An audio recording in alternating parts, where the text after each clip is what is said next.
and total defeat of the enemy. All the hostages should come home, and all those that need a full shleimus should have a full shleimus, and everyone should be protected from what's going on. The schus of the learning, and the schus of the tzedakah, and the schus of the tillim. Lam natzeach mizmel David. Yanchu Adonai b'yem tzara yisageb choshem Elohei Yaakov. Yishlach ezercha mekodesh u'metzion yisadeka. Yizkar kol menchesecha v'oiloscha yidash nesela. Yitin lecha chil vavecha v'chalatzoscha yimali. Adonai b'shuasecha u'v'shem Eloheinu nidgel. Yimali Adonai kol meshalesecha. Ata yodaiti ki Yeshia Adonai Mashiach. Ya'anehu Mishmei Kodshei. B'glureis Yesha Yeminei. Eile b'rechev ve'eile b'susim. V'anachnu b'shem Adonai Eloheinu nazkir. Eima korov v'nafalu. V'anachnu kamnu v'nasoidei. Adonai Yeshia HaMelech Ya'aneinu v'yem kareinu. This could be passed around rather than sitting at my desk. Yeah. Okay.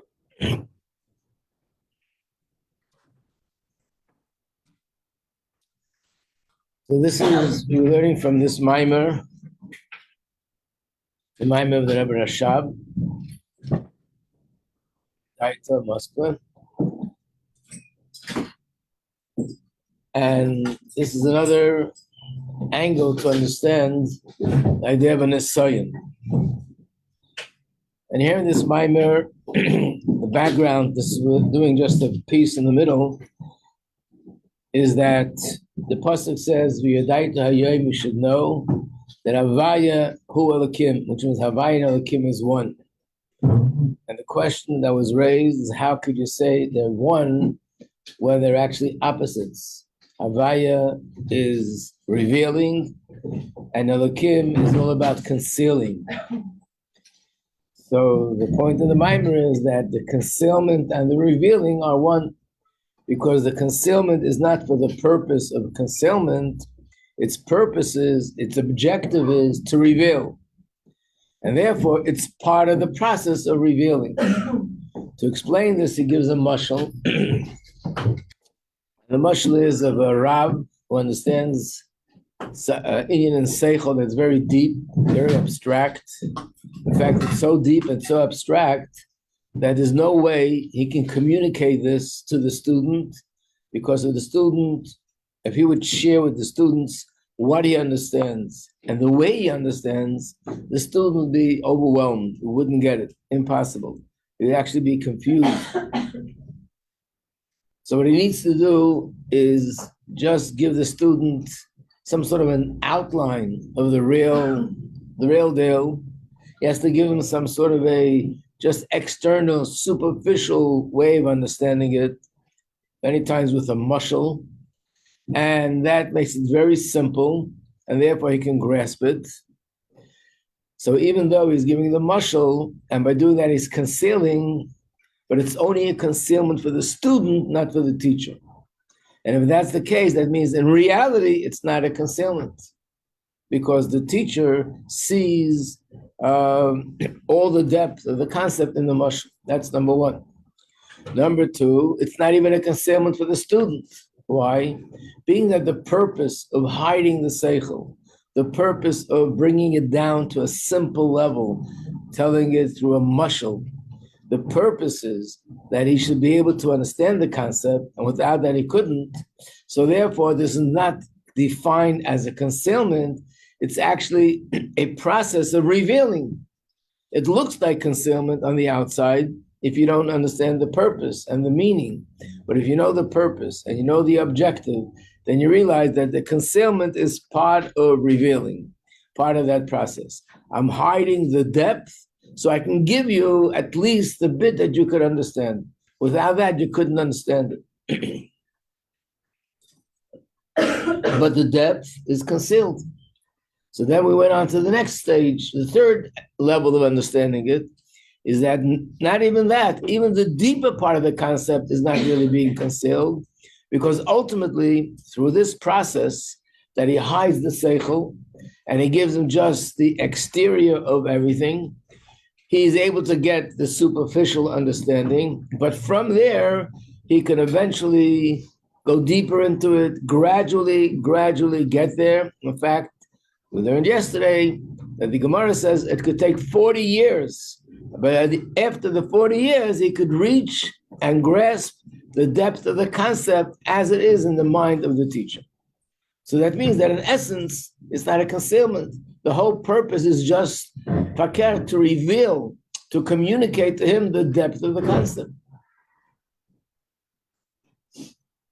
Good morning, everyone. Good morning, Leah. Now we can start.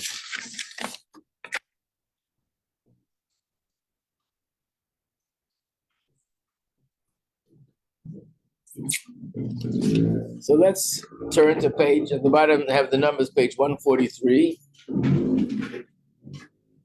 And we're going to start with the paragraph that begins with V'ha'inyan. In English, it's as mentioned.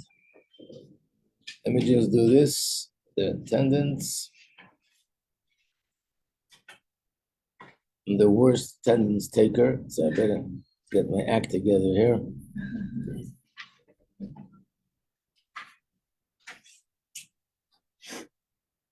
I don't want to get in trouble with the authorities. Okay.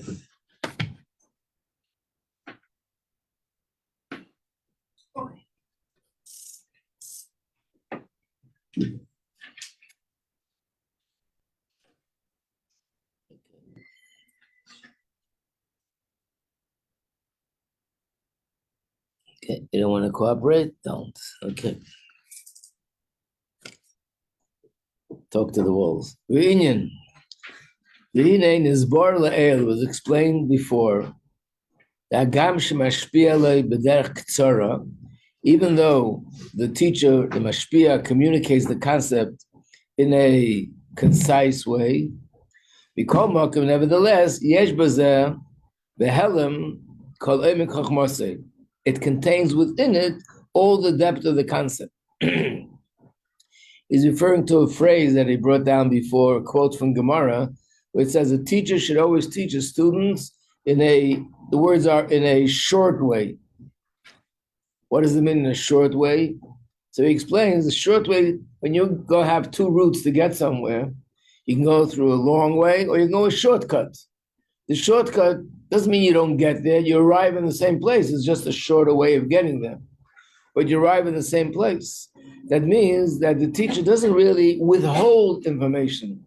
He's just containing the information in a hidden way, and therefore in what he gives the student inside, it contains all the depth. What is revealed to the recipient is only an external reflection of his wisdom, which means just like a reflection is not the real thing, it's just the exterior of the image of the person. That's what you see in a mirror. That's how what he's giving is just a reflection, and it's just external exterior of the real wisdom. That's chachmasi, but the depth of his wisdom, he also gives it to him. But he gives it to him behelem, it's hidden. Behelem be'inyanim digduke hatevis.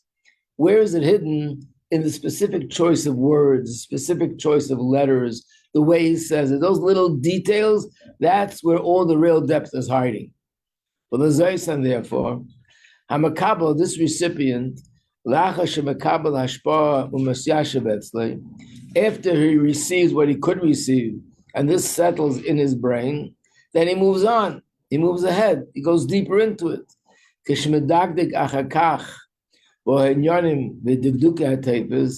goes into it and analyzes very specifically, why did he choose this word? Why did he choose this expression? Why did he say this before that?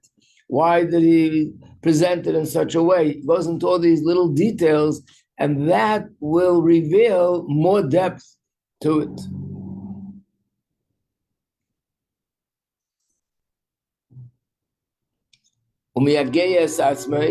And he really works hard, he struggles to understand that. And of course, it's based on the part that he does understand. First, he understands what he could understand. Now, I go into it deeper and I start noticing little details. And those details, these are the clues that reveal to me that there's something more here. And what it is, through that he reaches the depth. He could finally reach the way it is by the teacher, before he concealed it to give it over. In other words, the way it was originally. By the way, anyone in this class that goes to Mrs. Nemni's Rashi class, and you have a little idea to know how the Rebbe used to explain the Rashi, that's what you see. When the children start learning Rashi in our schools, when they're maybe 7 years old, 8 years old, at first they learn Chumash, then they learn Rashi. Rashi is very simple. You know how simple it is? The Ramban said that he fasted 613 fast days to understand what Rashi is really saying. That's how simple it is. The Ramban. So there's a lot of depth in Rashi. And when the Rebbe teaches the Rashi, the Rebbe says what Rashi said. But then the Rebbe asks a question. Why did Rashi say this word? Why did he add that word? It's not necessary. Why does Rashi bring down these words from the pasuk, not the other words? And things like that, little details, which most people, when they learn, say, okay, big deal. It's not such a big deal. But it's not. This is Rashi. And every word is precise. Not only that, that's where Rashi sort of is able to invest all the depth in it by these little details. Yeah. Could you say that the example with Rashi, would you say that that's an example of what's said in the Mamar, or it's a mashal? Yeah. It's an example of it? Yeah. The same thing with Gemara. The Mishnah contains in all the Gemara, right? You look at a Mishnah, how big is it? 4 lines, 5 lines, 10 lines. Then the Gemara explains it. How many lines is that? It's not lines, it's pages and pages and pages for one Mishnah. Wait a second. Now the Gemara has Mefarshim like Rashi and Tosfos, and these Mefarshim have Mefarshim that explain them. All this is really coming out of that little Mishnah, and that Mishnah, by the way, could be coming out of one pasuk in the Chumash. So what does it mean? It means that this contains it all, and it's all there, and the details are there. We have to be able to draw it out of the source. I mean, think of it. The Gashmis, we have an example, like the DNA in the body. How many details are there in it? Billions, trillions. We can't even count it. And yet it's a small little thing. So of course, when you're dealing with Ruchnis, it's one line, it's one pasuk, but the pasuk contains everything in the oral Torah. The Mishnah contains everything in the Gemara. The Gemara contains all these thoughts and explanations and dialogues that came in later generations. So in the same way, the Rav has the ability to communicate all the depth, but the deeper part is hidden. But if the student would really work on it, he'll be able to uncover that as well. He looks into the Mashalim, which means after he understands properly and fully the nimshal idea mashal.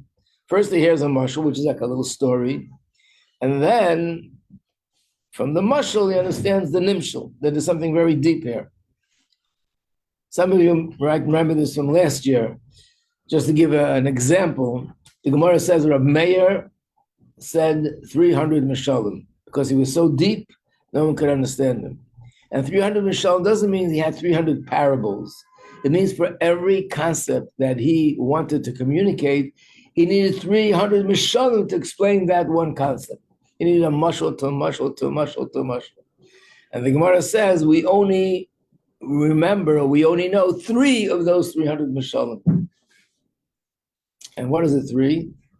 So I'll give you an example, one of the mishalim, which seems like just a cute little story.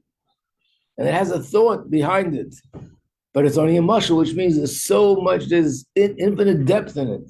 And the story was that there was a fox, that he was looking at a well, and he saw something white in the water, which is a reflection of the moon. But he thought maybe it tastes very good. So he jumped into the bucket and went down. When he came down, he saw there's nothing there more than water. But he's got a problem now. How is he going to get out? But he's a fox. So after a while, another animal pokes his head over the well, and says, hey, what's going on down there? Says, you don't believe what you see this white thing? This is the most delicious thing in the world you've ever tasted. So the other animal says, so how can I get there? He says, jump into the other bucket and you'll be able to come down. He jumps into the other bucket. What happens? He goes down and the fox in this bucket goes up, jumps out of the well and says goodbye. Cute story. Shows you how sly a fox can be. This is a mushal to something very deep. And the other mushal that I remember is also from a fox.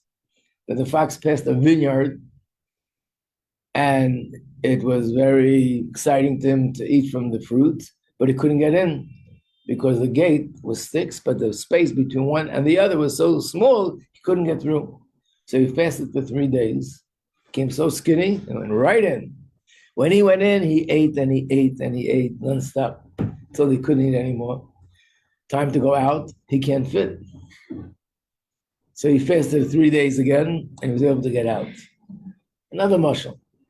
You can think of what this might mean, but whatever we think of is nothing compared to what's really in the mushal. So imagine a mushal makes it very simple, but somebody who doesn't have the understanding will think, oh, this is it. Oh, this is it. Unfortunately, this is where many people learn Chumash also, learning a parsha. Yitzchak wanted to give a bracha to his 2 sons, and Yaakov put on this coat of fur, and he felt his hands and said, oh, you're Esav. A little story, cute story. This is Hashem's mushal. Could you imagine how much wisdom is in this mushal? And that's what all the Mefarshim are, and that's what Chassidus is, and Kabbalah goes into deeper and deeper and deeper. But on the outside, it's something very simple.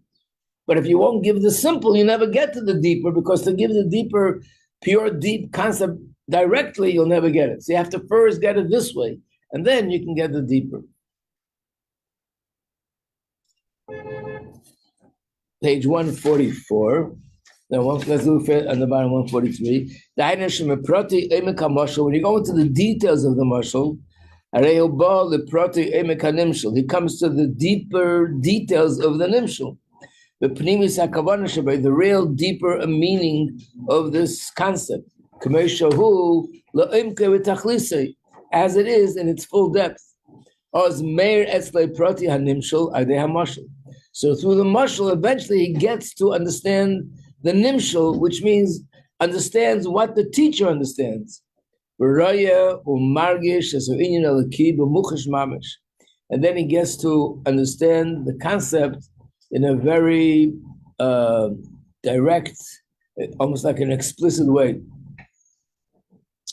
This is one word, but this one word is there's a lot in that word. The word b'muchash. How do they translate it in English? Direct perception.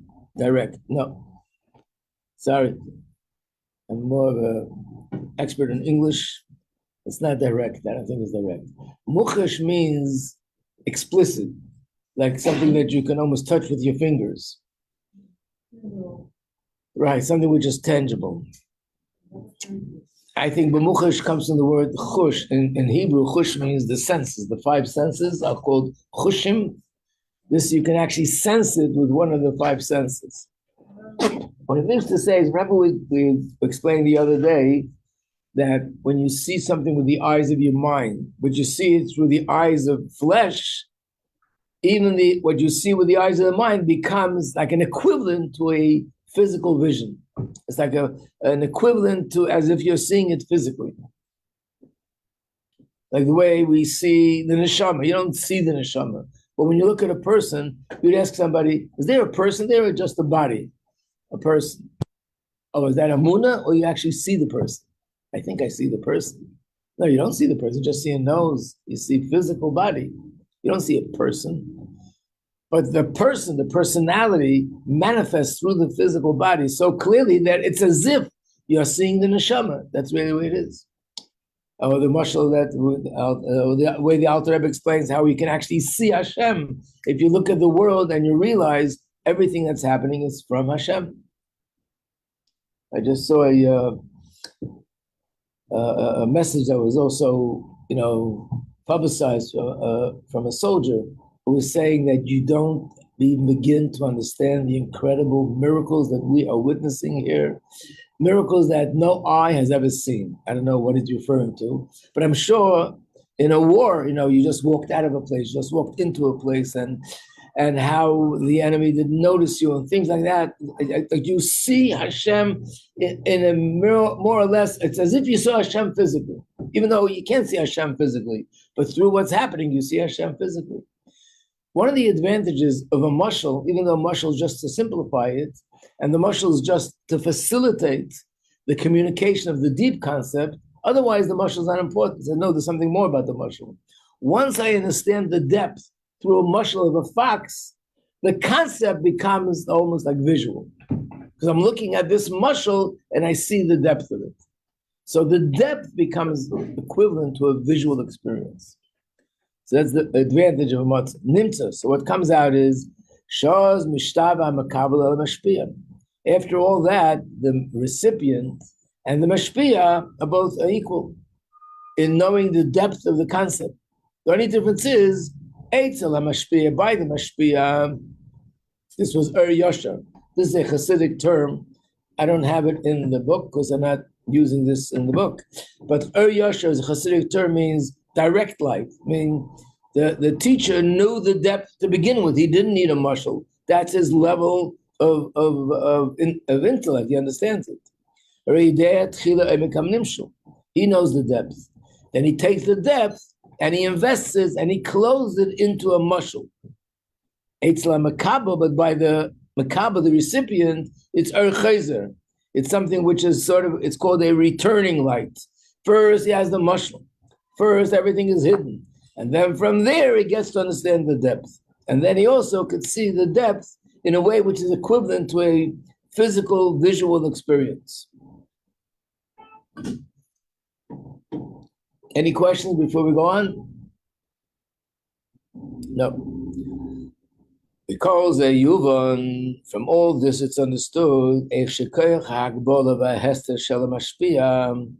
that this power, this faculty that every mashpia has, the ability to conceal and to limit. In other words, every person, every intelligent person, the brain itself has two powers, so to speak. One is the brakes, and the other one is the pedal, the gas pedal, to move ahead. One is the power to reveal what I'm thinking, and the other power is to withhold what I'm thinking, to conceal. That the power to conceal in Mishalim, or similar to that, is not a real concealment, because it doesn't really conceal. Why not? Because ultimately the makabel, through this, will get to know the deepest depth of the concept. If that's the case, Ein Ze Hester, it's not a concealment. And the Shapulas Hester, the purpose of the concealment is just a means to an end. Sheyuchol akabel lekabel. It's a means to an end that the recipient should be able to get all the depth. Page 145. Because without this concealment, in other words, if he would reveal to him as sichle, the concept, the way he knows it, then the makabel would be confused. It would be confused because it would be too overwhelming for his brain. And therefore he'd be left with nothing. Now, what does nothing mean? Not only he wouldn't know the depth, he wouldn't even have the superficial understanding, because he's going to give it to him as it is. So if you want to explain something to someone about Sfiras and Atzilus, and you say that Chochmah is Nimshach and Bina, from Bina, Das is connecting Chochmah and Bina, and this and Sfira and that Sfira, he's just left with an open mouth and open wide eyes, doesn't know what you're talking about. But if you say it in a different language, the same concept, but in a simpler language, then he understands. So that means that by changing it, you're not hiding it, you're revealing it. So first of all, he wouldn't even get the exterior of the concept. Certainly, he'll never get the pnimis of the concept. By hiding it, this allows him ultimately that the pneumius of this light should shine. First, the chitzonius shines, then the pneumius. So the conclusion of all this is Shahester shalamashpia eina hester miti klau. The concealment is not defined as a concealment. Adrab, on the contrary, it's a process of revealing, not concealing. I mean, again, you can think of many examples, but if chas v'shalom, someone's injured, and then you go to a doctor and the doctor heals him. So there's two things. What the first person did was an injury. What the second person did was a process of healing. What about the doctor himself who's performing surgery and he takes a knife and cuts something in the person's leg? Is this an injury that's going to lead to healing, or this is part of the process of healing? He has to open it up to do whatever he needs to do.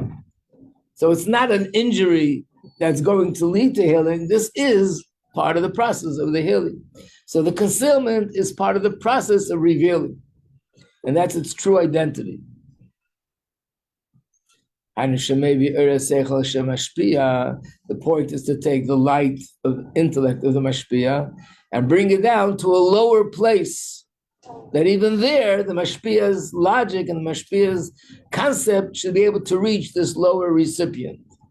Who's the lower recipient? Hamakabel Katan, this person who is lower than him, meaning he's not on his level of intellect. Gam hu yaven, he should also understand it.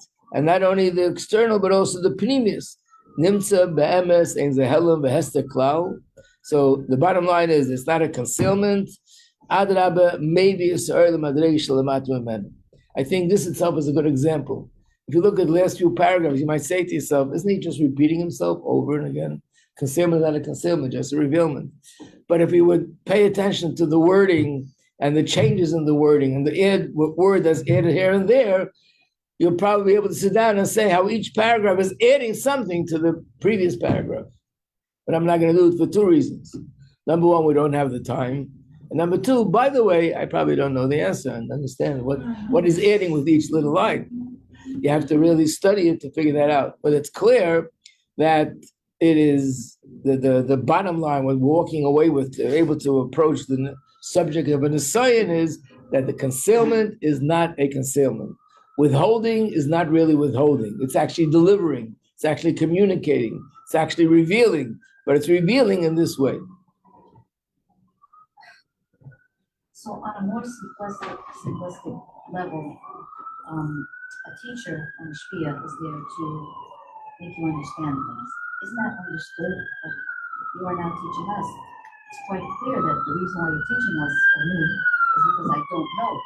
So why is that such a big inyan to say in this mimer that no, I understand what you're saying. What I'm teaching is surely being taught. The question is the part that I'm not communicating, the part that I'm withholding from the students. But as a student, I don't feel that you're withholding something. Do you understand? Imagine how concealed it is that you don't even realize that anything is being withheld.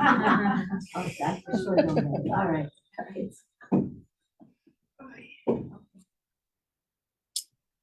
Imagine you meet someone, and this is what's happening all the time. You meet someone on the street. Would you put on tefillin for Israel? Okay. Which hand? Left hand? That's all you said. Then someone stop and say, but what do you mean put on tefillin for Israel? How does my tefillin help Israel? And you say, oh, it's a merit, and the merit helps Israel. You can explain a little bit more. Tefillin is mamshich meichen and midas, and that's an atzilus. And when it's mamshich meichen and midas atzilus, it brings out more and bria. And from bria brings and Nisayon, and that's Nisayon b'angto elamazeh. And therefore, the soldier out there, the particular that comes down through this samshacha is going to make him win and be healthy and be protected. He doesn't know what you're talking about. He doesn't even know that there's something out there that you're hiding. But if you can say it to him in a way, you can say certain words in a certain way that it's sort of the exterior of you, what you want to say. Imagine if you would say something like, when you put on tefillin, it accomplishes something spiritually, and whatever it accomplishes has a effect in protecting the soldier there. Okay, you said a little bit more, but still, there's no talk about Atzilus or Bria or Spherus or Eris or Kalim. And when you look more into, there's much more there. So it means you're withholding a lot of information. And that's why it's a question. The teacher teaches, but he gives it in a simple way. So we're not really talking about a teacher like you, all of you, and me. Really, we're talking a teacher like the Rebbe and Chassidim, Tanoim, Amoraim, where they had the depth that they had, and the concept was like it says, it takes 40 years to understand. That's what really means, not ordinary teachers. I mean, in a small scale, no. In a small scale, it applies to any teacher. Even one of you, if you're going to teach one of your friends something in Chassidus that you learned and they never learned, you're also doing it in a smaller scale. We all do it in a small scale. But when he's saying these things, it's so deep and all the details, that's we're talking about people of a higher caliber. Sure, yeah. So that means every mashpia, every relationship of mashpia and mekabel, the mashpia need to be higher than the mekabel. In the Indian that he's mashpia. If I'm mashpia money to someone, obviously I have more money than him. If I'm mashpia advice to someone, obviously I have more understanding than him. If I'm mashpia seichel to someone, obviously I have more of an understanding than the mekabel. The definition of mashpia and mekabel is, so I have something that I'm giving to you. So I have it, you don't have it. That's the definition of mashpia and mekabel. Doesn't mean the mashpia is higher than the mekabel in everything. So you can have a person who is wealthy and he gives this great rabbi money for his yeshiva, so he's mekabel. But in learning, the teacher, the rabbi, is much greater than the person who has the money. So in whatever Indian he's mashpia, he's mekabel, is greater. The sun is mashpia and the moon is mekabel. And in the sphere is the same thing. Now we go to Nisayon. Ubir ha'inyan, to explain this now and apply it more on a practical level. Let's understand the inyan of a Nisayon. Mashakosov, it says in the Torah, Hashem tests you. Hashem tests the person to see if he'll stand up to the test or not. And the reason is Hashem wants to see if he's really devoted and loyal. What is the divine purpose in these tests? Page 168. And of course, the question is very simple. Hashem doesn't need a test to know how strong I am and to know how deep and loyal I am. He knows all these things without a test. Because one of the basics of Amun is that Hashem can read my heart, Hashem can read my mind, He knows what my intentions are, knows what I'm thinking. In fact, He knows better than I know. I might be delusional and think that I'm thinking this and I'm really thinking something else. And Hashem sees very clearly what I'm thinking in every layer of depth in my soul. So therefore, why does He need a test? He knows before the test where I'm at. So in other sources it says the whole tachlis haridus and neshama b'guf, that the whole purpose why the neshama came down to the guf, in essence, this is an incredible descent. If we think of the way the neshama lived before it came down, and the way the neshama lives after coming down, it's a tremendous descent. Before the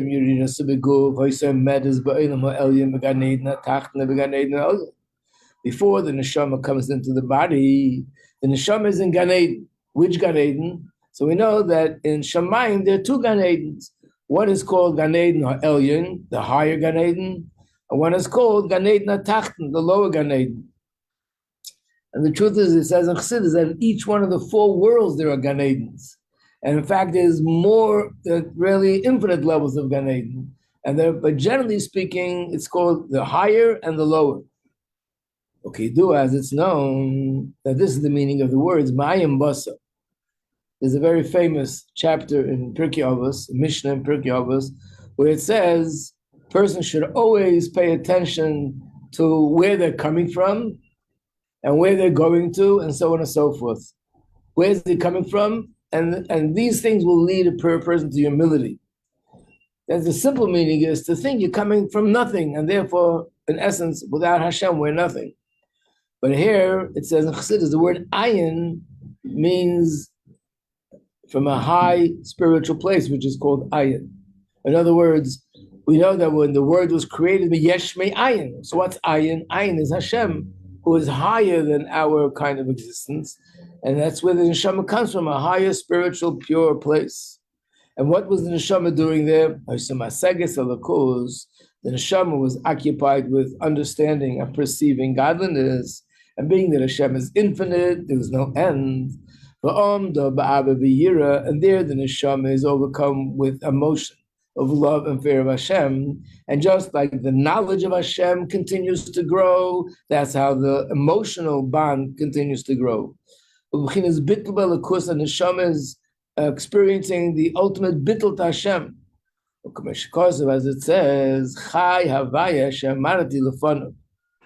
There's a pasuk where one of the Nevi'im, I think it was Elisha, he took an oath and he said, Chai Havaya, in the name of Hashem, that I stood before him.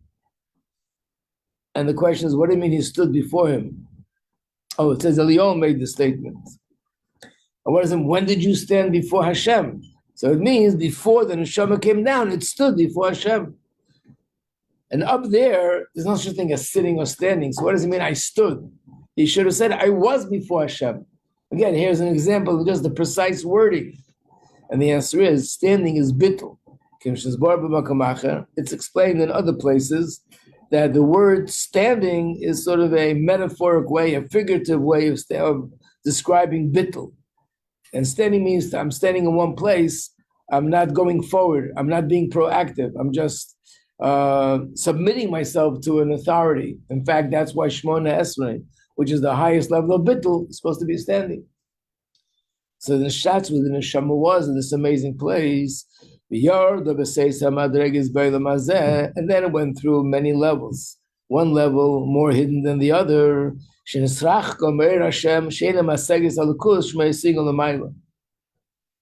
words, the neshama comes down, and it comes down to a physical world where everything is concealed, and it's so different than where the neshama was before, where everything was revealed.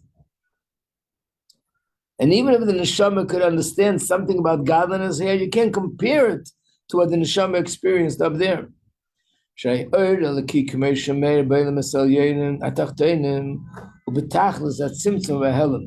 The godly light that shines in the lower worlds is so much more concealed than the godly light that shines in the higher worlds. It's only an external reflection and a reflection of a reflection. So first of all, the light of Hashem down here is lower. And the second thing is that we ourselves are so much more coarse. The neshama is in a body, so everything the neshama sees is through the eyes of the body, and therefore the neshama sees things in a very coarse way. It would be like saying, I can have a bulb that's 100 watts, and have a bulb that's 15 watts. So the 15 watt is less light than 100. And if I have a bulb that's 15 watt and I put on sunglasses, it's even darker. So it's darker for two reasons. Number one, it's less light. And number two, there's something covering my eyes so I can't see it as it is. And that's the neshama. When the neshama was up there, it's in a place where the light of Hashem was brighter. Down here, the light of Hashem is more dim. Number two, the neshama is in a body now. So the neshama has to perceive everything through a physical body. Through the physical body, it sees it in a way which is so much less than what it saw before. So even this dimmer light, even this little bit of light, the neshama can't see it as it is. It's more hidden. So that means basically the descent for the neshama is an enormous descent. It comes from a very high place and it goes down to a very low place. And the question is, he's going to conclude, so why into the world did Hashem do that to the neshama? Send it down from such a high place that it should sort of have to suffer and be almost like in captivity.